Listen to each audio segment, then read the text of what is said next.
वहीं अगली खबर वाराणसी से है, जहां उत्तर प्रदेश कांग्रेस अध्यक्ष अजय राय और महाराष्ट्र कांग्रेस के वरिष्ठ नेता नाना पटोले ने काशी विश्वनाथ मंदिर में दर्शन पूजन किया है। इसके बाद प्रेस कॉन्फ्रेंस में नाना पटोले ने योगी आदित्यनाथ और मोदी सरकार पर तीखा हमला बोला है। उनका आरोप है कि सरकार ने माता की प्रतिमा को तोड़ने का पाप किया है और अब झूठ बोल रही है। उन्होंने ये भी कहा है कि सरकार सनातन धर्म और धार्मिक स्थलों पर व्यापार को बढ़ावा दे रही है। अजय राय ने भी इस मामले पर समर्थन जताया। राजनीतिक बयानबाजी में मंदिर परिसर में सियासी तूल पकड़ लिया है।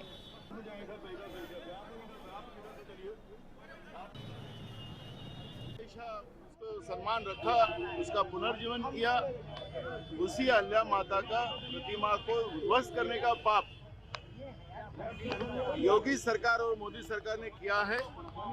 सरकार आज झूठ बोल रही है आपके कहने के आधार पर, क्योंकि उनके परिवार के यशवंत होलकर जी वो खुद आए, खुद ने वो मूर्ति को कपड़े से ढका और उन्हें खुद पूरे देश के वासियों को बताया। अब ये झूठ बोलने वाली हरेबी सरकार जो हिंदू की भी नहीं रही है, हिंदू धर्म के रक्षण वाले भी नहीं रही है, वो सरकार आज झूठ बोल रही होगी तो क्या लोगों की आंखें तो नहीं है? फिर हमें बाबा विश्वनाथ के हम लोग भक्त हैं, लगातार उनके आते जो हैं, हम इनकी तरह दिखावटी भक्त नहीं हैं। हमने सरकार को सद्बुद्धि दे और मांग की है, बाबा विश्वनाथ से जाकर प्रार्थना किया है कि वो अहिल्याबाई होलकर की जो मूर्ति तोड़ी गई है मणिकर्णिका घाट पे, ये योगी सरकार के अंदर थोड़ी सी नैतिकता बची है तो सार्वजनिक करे, आम जनता के सामने प्रस्तुत। वहीं केंद्र सरकार ने बुधवार को प्रधानमंत्री नरेंद्र मोदी की अध्यक्षता में कैबिनेट की बैठक की है, जिसमें 2 बड़े फैसले लिए गए हैं।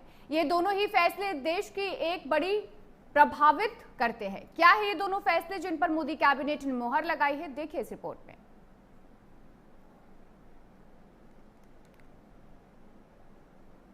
के सुरक्षित भविष्य और देश की आर्थिक बुनियाद को और मजबूत करने की दिशा में केंद्र सरकार लगातार प्रयास कर रही है।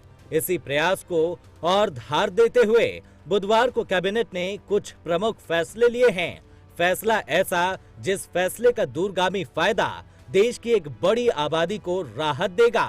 इस फैसले की मुहर प्रधानमंत्री नरेंद्र मोदी की अध्यक्षता में हुई केंद्रीय कैबिनेट की बैठक में लगी है। इस फैसले में सरकार ने सामाजिक सुरक्षा को विस्तार देने और प्रमुख वित्तीय संस्थान को और मजबूती मिलेगी। कैबिनेट ने किन महत्वपूर्ण फैसलों पर मुहर लगाई है, इसे भी ग्राफिक्स में जान लेते हैं। सरकार ने अटल पेंशन योजना यानी APY को साल 2030-31 तक जारी रखने की मंजूरी दे दी है। इस फैसले से उन कामगारों को सीधा फायदा मिलेगा जिनके पास रिटायरमेंट के बाद नियमित आय का कोई साधन नहीं होता। सरकार के इस कदम को बुढ़ापे की आर्थिक सुरक्षा को मजबूत करने की दिशा में बड़ा कदम माना जा रहा है। जिन मजदूरों के पास नौकरी के बाद पेंशन का कोई इंतजाम नहीं है, उन्हें 60 साल की उम्र के बाद हर महीने 1000 से 5000 रुपए तक की गारंटी वाली पेंशन मिलेगी। साथ ही MSME सेक्टर को मजबूती देने के लिए सिडबी में 5000 करोड़ की इक्विटी पूंजी देने पर भी मुहर लगी है। आधिकारिक प्रेस विज्ञप्ति के अनुसार ये पैसे सिडबी को 3 किश्तों में डाली जाएगी। वित्त वर्ष 2025-26 में 3000 करोड़ रुपए का निवेश किया जाएगा, जबकि वित्त वर्ष 2026-27 और 2027-28 में 1000 करोड़ रुपए की इक्विटी डाली जाएगी। सरकार के इस फैसले से 1.12 करोड़ नए रोजगार सृजित होने और 25 लाख से ज्यादा नए उद्यमियों को लाभ मिलने की उम्मीद है।